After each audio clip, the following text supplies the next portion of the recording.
idéer og føre dem ud i livet og invitere pressen. Hvad er det for nogle særidéer? Jamen, jeg har allerede fået en særidé, som jeg har ført ud i overmalingen af... Det fik jeg så ikke lov til, fordi politiet greb ind, og så måtte jeg sammen med Ekstrabladet flygte op i H.C. Ørstedsparken, hvor jeg overmalede den lille fløjtespiller med kalkmaling i stedet for. Jeg gjorde pænt rent efter mig, skal det. Nå, det gjorde det dog. Ja.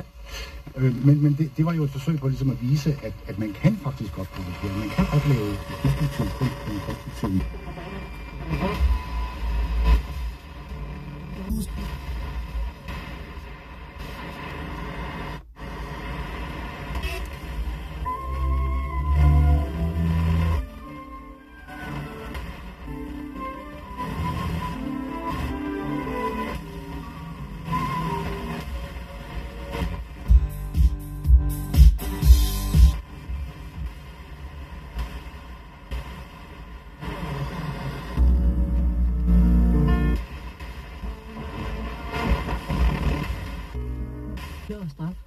Men altså, der er det helt specielle forhold omkring kunst, at billedkunst, altså det må vi lige præcisere, det billedkunst, vi taler om, og det er udstillet på vores museer, for eksempel, eller i gallerier eller andre steder, og altså, der er kunsten ligesom afhængig af, at der er en vis distance mellem publikum og kunstværkerne. Vi kan ikke have, at du synes om det der kunstværk derovre, det sætter ud og kommer til, det tager jeg lige, og det kvaser jeg lige, eller jeg synes, det derovre, det skal modificeres, eller remodificeres.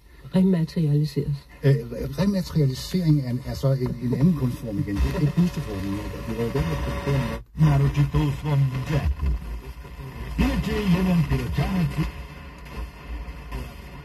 Werven worden opengescheurd voor de metalen die in een aderen groeien. Element looft en prijzen die aan de natuur en aan de mensheid de grootste schade berokkenen. De geboren van Leonardo da Vinci.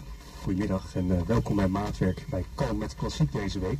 Leonardo da Vinci, de man die alles was, ook ingenieur. Ik ben benieuwd wat hij van Flevoland had gevonden. Zonder Flevoland was deze muziek er trouwens ook niet geweest. Bob Zimmerman componeerde de score voor De Nieuwe Wildernis, de Oostvaardersplassen movie uit 2013. Het is een fascinerende kijk naar het intrigerende landschap. Het ontstaan in talloze malen nieuws is geweest en goed was voor talloze discussies tussen biologen, ecologen, beleidsmakers in allerlei disciplines. Ondergaat steeds de gevolgen van het ouderwets ingrijpen van de mens. Die Oostvaardersplassen.